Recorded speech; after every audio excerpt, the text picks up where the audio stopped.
As I am still continuing the testing of the G Flex 2 for my full review, let's take a look at how it stacks up to some of the competition. In this versus, the two LG giants go head to head. This is Joshua Vergara from Android Authority. What's going on, everybody? And this is the LG G Flex 2 versus the LG G3. It's obvious where the differences lie in this comparison when it comes to design. The curved display of the G Flex 2 gives it a unique look and feel, though what once was the size of the G Pro series now fits squarely in the realm of the G3's territory. The G Flex 2 has been shrunken down to the benefit of many users who thought the larger 6-inch original was just too big. The curve still goes from top to bottom, helping the phone sit very comfortably in one hand, but like with the original, LG claims the curve results in a more resilient device all around. This is due to a self-healing back that is supposed to make scratches on the back disappear after some time, and the benefit of an overall flexible device that can take some pressure when flattened. The backing of the phone is removable too, much like in the G3, which sports a brushed design without the benefit of the self-healing properties. LG's now iconic button layout is on the back as well, with the volume rocker and the power button sitting below the camera optics that also include the laser autofocus. No buttons on the sides means that both of these devices can be kept pretty thin, despite the curve of the G Flex 2 obviously skewing this a little bit. And up front, a pretty thin bezel keeps everything looking quite svelte, with 5.5-inch screens keeping everything just within the realm of one-handed comfort. The LG G3 started many of the tropes that the Flex benefits from, but the curve honestly does help very much with the handling. The self-healing back of the Flex does give it a little more grip because of the somewhat sticky material compared to the very smooth feel of the G3. And while size has a lot to do with the handling, I do give the ergonomics badge to the G Flex because the curve does make hand gymnastics easier to perform. Displays on both of these devices come in the same size, but while the G Flex 2 brings a curve to its screen, it also lowers the resolution a little bit. The LG G3 screen was one of the first to sport Quad HD or 1440p resolution, bringing high-powered display experiences into the mainstream. But there have been some reports of some compromises with the G3 screen.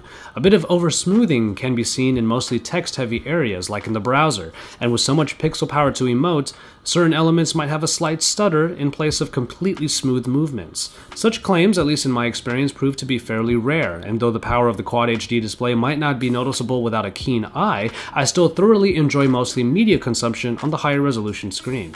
But as was the case with the original G Flex, we learned that the second iteration has a lower resolution that is just fine and just as enjoyable. And indeed, 1080p is still the standard of display quality, only made a little more immersive given the curve. The screen will often not be as close to your face to make the curve fully make sense, but that's a trope that's left for large LG TVs. It's not hard to notice the curve skewing the phone's scrolling elements, however. It's an effect that still hasn't gotten old. I do notice that some of the stutters I noticed in the Quad HD display were not present in the 1080p curved display, making the case that super high pixel densities could indeed impede general performance. If anything, both IPS displays work very well where they should. Brightness is good in broad daylight, and colors have the vibrancy that makes all media look great. Ultimately, this comparison makes it even clearer that our tried and true resolutions are still viable in today's cutting-edge environment. You just have to pick which enhancement you want, the curve or the bump up to a higher resolution. This seesaw of features on LG's top devices continues to rock in the performance department. Even if the G Flex 2 is not technically supposed to be considered the flagship device, it still comes with the latest and greatest, the Snapdragon 810 backed by the Adreno 430 and up to 3GB of RAM. While I have had a good time with in-app tasks and gaming on this device thus far, I will admit that there are some performance issues when going through the GUI in particular. This can come from a lack of optimization in this Lollipop edition of LG's interface, but also the sheer amount of bloatware that you typically get in devices made for the Asian market. After all, take a look at all the apps that are already baked into this Korean review unit. If this will be the first place that the Snapdragon 810 will prove itself, I think that having a localized version of the phone will help it fare better in my testing. The LG G3, on the other hand, has what can now be considered old technology, the Snapdragon 801 with the Adreno 330 and 3GB of RAM. Performance on the G3 has remained reliable despite how fast the market has been changing, and with updates to the GUI up until now, getting through the elements feels smoother despite what little stutters I mentioned before due to the Quad HD resolution. Obviously, the cutting edge is a place where many of us power users want to be, but while the Snapdragon 810 is a pretty big deal, many variables might be skewing its performance experience in this very first crop that includes a Lollipop build that could benefit from some updates. Hardware on the G Flex 2 focuses mainly on its curve, and as I stated before, it's supposed to help with durability and handling. The self-healing backing, if it is anything like the G Flex 1, will remove superficial scratches over time, but anything more than that, and you will have permanent marks. This is something I've already seen in some preliminary testing. Removing the back doesn't allow you access to the battery, but the microSD and SIM card slots are still exposed. Speaking of the battery, I have yet to conclude my longevity tests in just a couple days that I've had this phone thus far, but I can give you an example of 1 day's power usage. 10 hours was what it took for me to get to critical power saving modes, though that was also with over 3.5 hours of screen on time, which isn't too shabby. The 3000 mAh battery unit likely won't go the long distance, but it should be able to get you through a full day with a little more frugal usage. The battery of the G3, on the other hand, is replaceable but packs the same capacity. My original review of the G3 put the battery life on par with its main competition despite its higher resolution screen. I've not seen a big change since my original review, though I will say that being able to replace the battery easily gives it a bit of an edge in the long haul. Otherwise, the G3 doesn't really benefit from any unique hardware changes, but does still sport a microSD card slot and all of the regular fixings for connectivity. Both devices still have the knock-on capability, enhanced with knock code, which you can use as a customized way of unlocking the phone. It's important to note that my G Flex 2 does not work on US carriers for LG connectivity, and my testing will be relegated to Wi-Fi and 3G internet. That being said, call quality has been about standard for the G Flex 2, as it was for the G3. The laser autofocus was, well, the focus of the LG G3, and it brought very fast focusing atop optical image stabilization and a camera app that kept things really simple. It was a very well received camera experience by us, and thus it should come as no surprise that the experience on the G Flex 2 is largely the same. Right down to the apps themselves, the experiences in shooting with the LG cameras are largely the same. You get the simple elements for picking resolution or changing from the decisive number of modes that include HDR, panorama, and dual shooting. However, magic focus seems to have been left out of the Flex. 13 megapixel shots are available in either iteration, with video modes including 4K recording and slow motion through 120 frames per second. What made the G3 camera interface so enjoyable was the fast point and shoot capability. When in the minimal camera interface, you can just tap a point and then the lasers focus on it quickly, snapping the shot in very little time. Picture quality then takes on a pretty similar fare in the G Flex 2, as these quickly shot photos show good color reproduction to the scene.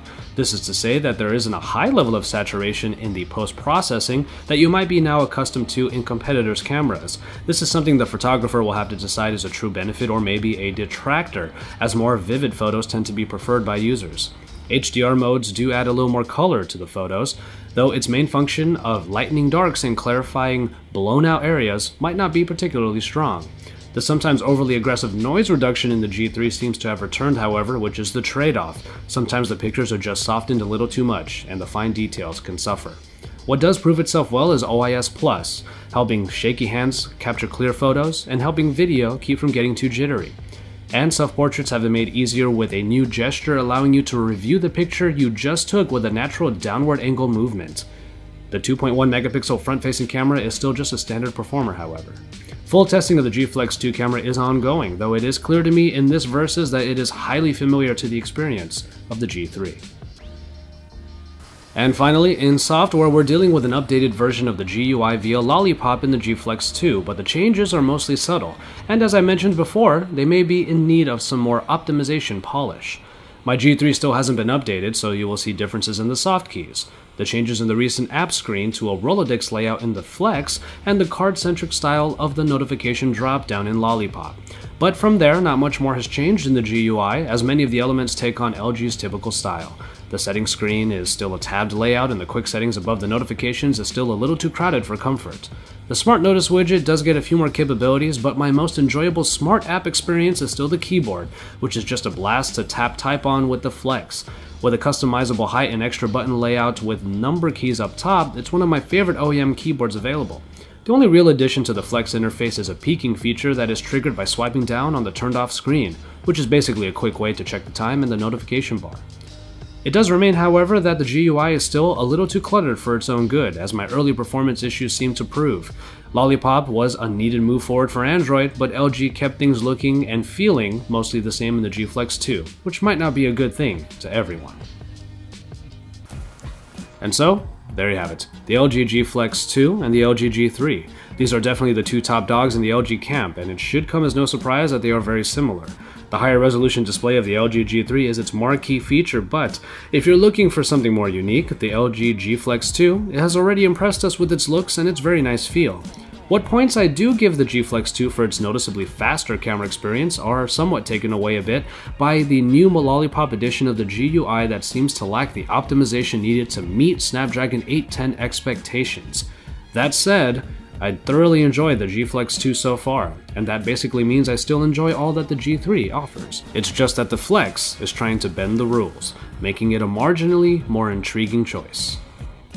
As I already stated before, these videos are a way for me to get some real testing on the G Flex 2 so that later this week I can give you a full in-depth review. Make sure you keep it tuned to Android Authority for all of that, and to drop us some likes on our videos, to subscribe to our channel if you haven't already, and don't forget to check out all of our other outlets. We have our forums out on AndroidAuthority.com and also the Friday Debate podcast that you can find on pretty much every podcast channel out there. Keep it tuned here for even more, and don't forget to head on over to AndroidAuthority.com as well, because we are your source for all things Android.